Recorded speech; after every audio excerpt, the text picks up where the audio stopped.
So I just had a great question. Somebody submitted a video order in the link in my bio if you want about, hey, I'm only meeting emotionally unavailable men.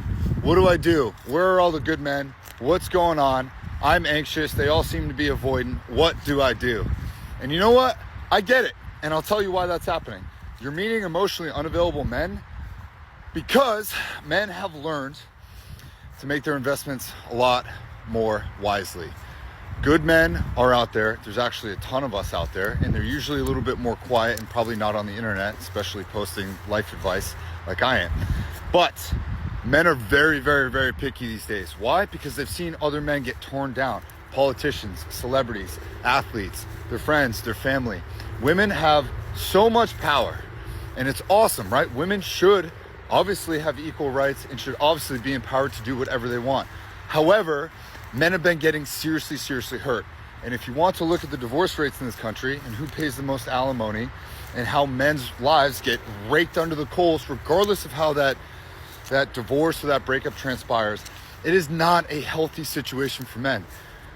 Getting into a relationship and getting into a marriage, the difference there is that when you make the vow, right, for better or for worse, is that you're committing to what you don't know. And what you don't know is how you're going to feel about a person a decade, 2 decades, or 3 decades in. And when divorces happen, yes, both people are hurt extremely bad. And yes, there are narcissistic, abusive guys out there that do really bad things, unfortunately, to their partners. And I'm not advocating for them. However, a lot of men go through really shitty times after divorces and breakups. And I think that we're seeing an after effect of this. I think you're seeing guys start to get a lot more picky. And if you live in a city, you also, back in the dating market, doesn't matter at any age, you have option paralysis, meaning that there's so many choices and so many people to sift through that how could you ever possibly be emotionally available to everyone? Number one, if you're going on a first date with a guy, if you're a female, right, or lesbian, gay, transgender, doesn't matter. But if you're going on a date with someone and that person goes, hey, here's all my trauma, here's my heart on a platter, what do you think? You're gonna run away from that date screaming and be like, oh my God, that person was so forward, they told me everything about themselves, and it's gonna be a turnoff for you.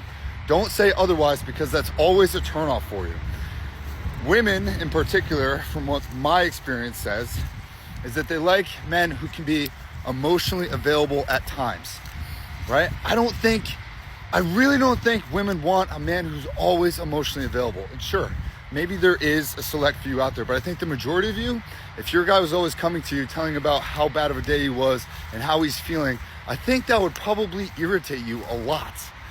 Okay, women want strong, good men, and strong, good men these days, they're being a little bit more reserved and they're making decisions very carefully because they've seen what's happened the past 20 or 30 years.